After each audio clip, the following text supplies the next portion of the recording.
ایک تازہ ترین ایجاد سن لیجئے۔ برمودا ٹرائی اینگل نامی مقناطیسی تکون میں جو لہریں کار فرما ہیں، انہیں محفوظ کر لیا گیا ہے۔ اگر ان لہروں کو کسی انسان، جہاز یا کسی بھی دیوا ہیکل چیز پر ڈالا جائے تو وہ ویسے ہی غائب ہو جائے گی جیسے برمودا کے تکون میں سالم ہوائی اور بحری جہاز غائب ہو جاتے ہیں۔ یہ ایجاد حاصل ہونے کے بعد محفوظ کی جا چکی ہے۔ عنقریب جب حالات کی بھٹی میں جنگ کی آگ مزید گرم ہوگی تو اس ایجاد کا استعمال مادہ پرستوں کی آنکھوں کو خیرہ کر ڈالے گا اور وہ ارضی خداؤں کی جھوٹی خدائی کے پہلے سے زیادہ قائل ہو جائیں گے، جبکہ خدا مست ملنگوں کو اس کی وہی پروانہ ہوگی جیسا کہ سابقہ حدیث میں بیان ہوا ہے، اور جیسا کہ آج دنیا اپنی آنکھوں سے دیکھ رہی ہے۔ دجال اعظم کے پاس موجود اسی طرح کی غیر معمولی سائنسی قوتوں کے مقابلے کے لیے ہی حضرت عیسیٰ علیہ السلام کو غیر معمولی معجزات عطا کیے گئے ہیں۔ جب حضرت مہدی کی یورپی عیسائیوں سے جنگ ہوگی تو حضرت کے ساتھ 12,000 کے قریب مجاہد ہوں گے۔ 12,000 کی تعداد کو کوئی بھی شکست نہیں دے سکتا۔ حدیث شریف۔ دوسری طرف متحدہ یورپی فوج میں 9,60,000 کا ایک بڑا لشکر ہوگا۔ 12 جھنڈے ہوں گے اور ہر جھنڈے کے نیچے اتنے ہزار سرما ہوں گے۔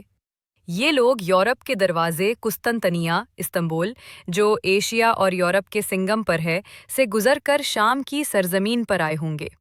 ظاہر میں دونوں فریقوں میں کوئی جوڑ ہی نہ ہوگا۔ اس پر یورپین کولیشن حضرت مہدی اور ان کے رفقا پر رحم کھا کر ایک پیشکش کرے گی، ایک آسان سا مطالبہ رکھے گی۔ تم نے ہمارے جو آدمی قید کیے تھے اور وہ ہمارے مذہب کو چھوڑ کر تمہارا مذہب اپنا چکے ہیں، اب تمہارے ساتھ مل کر ہم سے لڑنے کے لیے آئے ہیں۔ تم ہمارے اور ان کے درمیان سے ہٹ جاؤ، ہم صرف ان سے لڑنے کے لیے آئے ہیں، تم سے ہمیں کوئی سروکار نہیں۔ دیکھیے حوالہ نمبر 25۔ آپ نے غور فرمایا؟ چند گوری چمڑی والے یورپی جنگی قیدی مسلمانوں کا حسن سلوک دیکھ کر مسلمان ہو چکے ہیں۔ وہ آبائی مسلمان نہیں، مگر حضرت موسیٰ علیہ السلام کے زمانے کے جادوگروں کی طرح ان کا ایمان اتنا کامل ہو چکا ہے کہ 12,000 کے لشکر کے ساتھ شامل ہو کر 9.5 لاکھ سے ٹکرانے کے لیے تیار ہیں۔ ان چند نومسلم افراد کی حوالگی پر دنیا کی ترقی یافتہ ترین متحدہ قوتیں واپس جانے پر تیار ہیں، اور چند ہزار ٹوٹے پھوٹے مجاہدین کی جان بخشی اس سے مشروط ہے۔ ایسے مجاہد جنہیں موت سامنے نظر آ رہی ہے، لیکن ان کامل الایمان جہادیوں کا جواب سنیے۔ اللہ کی قسم، ایسا ہرگز نہیں ہو سکتا۔ وہ اسلام قبول کر کے ہمارے بھائی بن چکے ہیں، ہم انہیں کسی صورت اکیلا نہیں چھوڑیں گے۔ اللہ اکبر! بتائیے، یہ جرأت آج روئے زمین پر کس طبقے میں ہے؟ کون ہے جو تمام سپر پاورز کے سامنے کھڑے ہو کر کہہ سکے کہ ملک جاتا ہے تو جائے، حکومت چھنتی ہے تو 100 بار چھنے، مگر ہم کسی مسلمان کو کفارے کے حوالے کرنے کی بے غیرتی نہیں کر سکتے؟ وہ اور لوگ ہوں گے جو چند ڈالروں کے عوض اہل بیت کو بیچ دیتے ہیں اور پھر ماں کی گالی کھاتے ہیں۔ بتائیے، اب پہچان میں کوئی مشکل رہ گئی ہے؟ کوئی سمجھے یا نہ سمجھے، اس کی اپنی مرضی۔ نہ کوئی حجاب ہے نہ رکاوٹ۔ جب تم دیکھو کہ خراسان کی جانب سے سیاہ جھنڈے نکال آئیں تو اس لشکر میں شامل ہو جاؤ، چاہے تمہیں اس کے لیے برف پر گھسٹ کر جانا پڑے، کیونکہ اس لشکر میں اللہ کے آخری خلیفہ مہدی ہوں گے۔ یہاں پہنچ کر پہلا سوال کافی حد تک حل ہو چکا ہے۔ غائبانہ تعارف سے حاضرانہ تعارف تک کا مرحلہ کافی سنسنی خیز ہوتا ہے۔ اس میں بہت لوگ جلد بازی کرتے ہیں اور جھوٹے مدعیوں کو سچا سمجھنے لگتے ہیں۔ ایک جھوٹا مدعی شہباز حال ہی میں گرفتاری کے بعد فیصل آباد سینٹرل جیل میں اس کے چیلوں نے اس کی پیشگوئیاں جھوٹی ثابت ہونے پر خوب پٹائی کی ہے۔ کچھ لوگ اسے بہت دور دراز اور طویل سمجھتے ہیں۔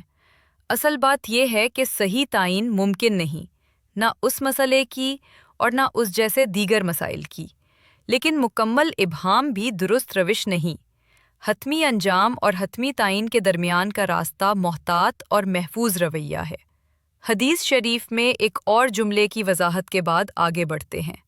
فرمان نبوی ہے، منزل مسی تک اس زمین میں ایک جماعت حق کے لیے برسرے پیکار رہے گی، جو اپنے مخالفین کی کوئی پرواہ نہیں کرے گی۔ اس میں جماعت حق کی دو صفات ہیں: ایک جہاد اور مسلسل جہاد، دو مخالفین کی پرواہ نہ کرنا۔ آج کون سی سرزمین ہے جہاں جہاد نامی فریضہ ختم ہونے کے بعد دوبارہ زندہ ہوا اور آج تک مسلسل جاری ہے؟ دنیا میں جہاد کی کوئی قسم ایسی نہیں جو یہاں نہ لڑی گئی ہو۔ منکرین، ملحدین، باغین، مرتدین اور آج متحدہ کافرین کے خلاف۔ مخالفین کی پرواہ نہ کرنا کس کا مزاج ہے؟ پشتو کا ایک جملہ طالبان اکثر استعمال کرتے ہیں: قراری دانشی نشتہ سب ٹھیک دے، یعنی دشمن کی کوئی پرواہ نہیں۔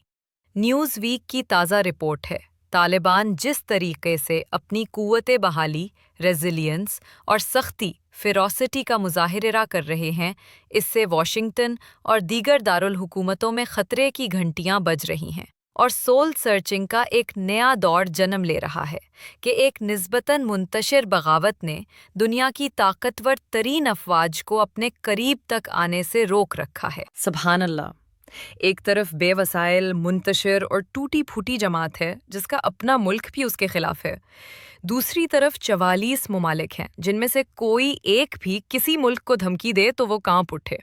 لیکن نتیجہ جو آج سے 7-8 سال پہلے تھا آج بھی وہی ہے۔ فضائی حملوں سے ابتدا ہوئی تھی اور بات پھر وہیں واپس آ گئی ہے۔ زمین پر آنے کی جرت نہیں ہو رہی۔ امریکہ اکیلا کافی تھا مگر نہ بن پڑی تو نیٹو کو پکارا، 26 ممالک شامل ہوئے، پھر غیر نیٹو ممالک کو بھی ملا لیا، بات 36 تک پہنچی، پھر 43 تک۔ ان میں سنگاپور اور نیوزی لینڈ جیسی دور دراز طاقتیں بھی شامل ہیں۔ پھر اپنا ملک افغانستان بھی ان کے ساتھ ہے۔ حضرت طالوت اور جالوت کے بعد، بدر اور احزاب کے بعد، ایوبی کی صلیبی جنگوں کے بعد، کیا تاریخ نے کبھی ایسا منظر دیکھا کہ ایک طرف 44 ممالک ہوں اور دوسری طرف کوئی ملک تک نہ ہو؟ صرف ایک پراسرار، بے وسائل مگر باہمت جماعت جو اپنی شناخت تک ظاہر نہیں کر سکتی مگر دنیا کی تمام عسکری طاقتوں کی پرواہ تک نہیں کرتی۔ دم مست قلندر کا نعرہ لگانا آسان ہے، نبھانا مشکل، اور اس جماعت نے یہ کر دکھایا۔